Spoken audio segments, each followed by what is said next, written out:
How to stop a purifier. Number 1, press the discharge test button and confirm the discharge operation by the increase in current reading and discharge sound.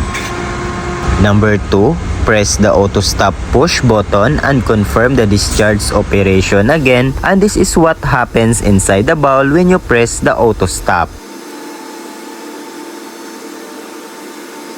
Number 3, turn off the multi-monitor or on and the starter motor.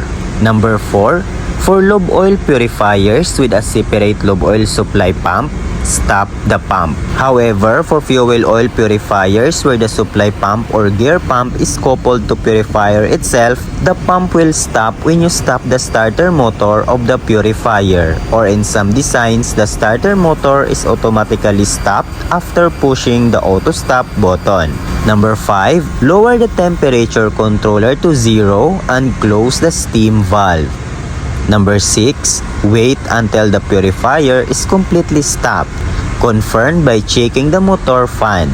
Number 7, close the necessary valves. The operating water inlet valve, sludge discharge valve, dirty oil inlet feed valve, and purified oil outlet valve or back pressure adjustment valve. And finally, number 8, turn off the breaker at the starter panel.